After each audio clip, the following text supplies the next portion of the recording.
الفراخ ازاي تعمليها على الناشف، وبعد كده تحطي عليها الميه وتسلقيها.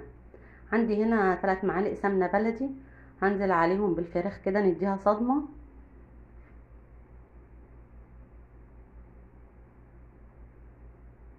الفراخ دي انا غسلاها كويس ونقعاها بخل وملح وليمون ومصفياها كويس. هنحط عليها هنا البهارات بتاعتها، معلقه فلفل اسمر، معلقه ملح ابيض، وهنا نص معلقه من اللي هو السبع بهارات، وكم فص حبهان كده عشان يطعموها معانا ويدوها طعم وريحه، ورق لورا. هنا دول البهارات اللي انا بحطها: سمنه بلدي وفلفل اسمر وملح ابيض وسبع بهارات وورق اللورا والحبهان. دول اللي انا بستخدمهم في اللحمه او الفراخ. هنزل عليهم هنا كده ببصلايه متقطعه قطع، وهغطي عليهم بقى واسيبهم يستووا مع بعض. هنا بحط نص معلقه سكر، بتخليها تستوي بسرعه وبتديها طعم كده جميل جدا وبيخلي الشوربه بتاعتها مسكره.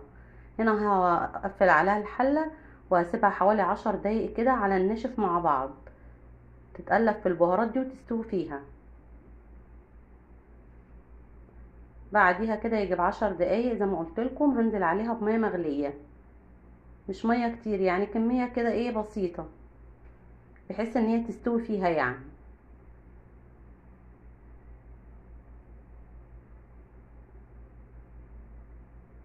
بقلب بقى كده، اجيب الحتت اللي كانت تحت دي اطلعها فوق علشان نقلب المكونات فيها كويس.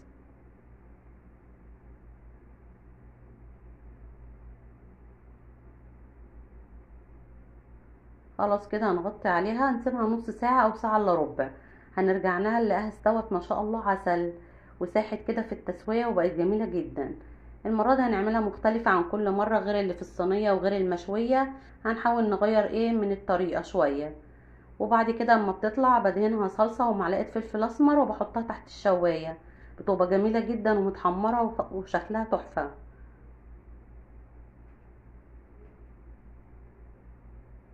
والشوربة هنا بقى عندك بتصفيها وبتستعمليها لأي حاجة تانية، تحطيها على محشي، بتعملي شوربة لسان العصفور، بتستخدمها لأي أغراض تاني.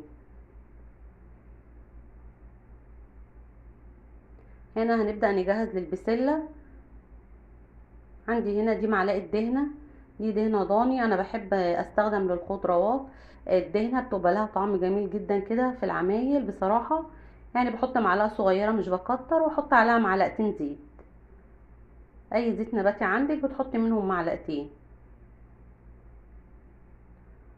عندي هنا معلقة ثوم مفروم وبصلية مفرومة صغيرة، وبننزل بيهم بقى على الدهنة بالزيت دوت. يا دوبك بس كده ريحتهم تبدأ تطلع، مش نحمرهم.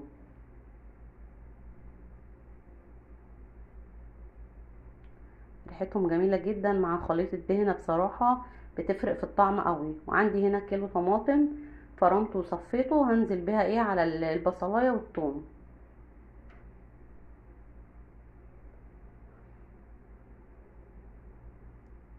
وهنا البهارات بتاعتي 7 بهارات وعندي هنا بابريكا وفلفل اسمر وتوم باودر وبصل باودر وملح ابيض.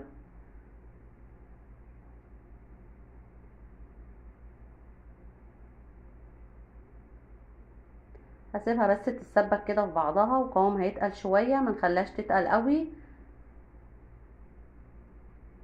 هنا هنجيب عندنا البسله المجمده، هتستعمليها كانها بسله طازه بالظبط، بس لو مشيتي على الطريقه اللي هتتعمل بيها. هنا دي بسله مجمده، لو عندك يعني مش مخزناها ومضطريه ان انت تعمليها، تنزلي عليها بميه مغليه، تغطيها كده بالميه وتسيبيها حوالي 10 دقايق كده لما التلج يفك.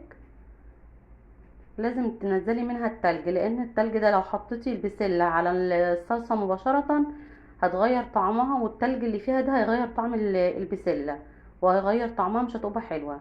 لازم تنزلي منها التلج، تنقعيها لمده 10 دقايق، وبعد كده تغسليها مرتين بميه نضيفه كده كويسه بعد ما تغسليها، وتصفيها وتنزلي بيها على الصلصه. كده الصلصه بدات تتقل شويه معانا اهي. هننزل بالبسله بتاعتنا عليها، هتتسبك بقى كده في بعضها وتستوي. هتقعد لها حوالي ربع ساعة على نار هادية. وبعد كده هتاكلوا معانا احلى بسلة واحلى فراخ متحمرة تحت الشواية، وبسلة كده عسل، ومش هتاخد منك حاجة. واشوفكم على خير ان شاء الله في الوصفة الجاية.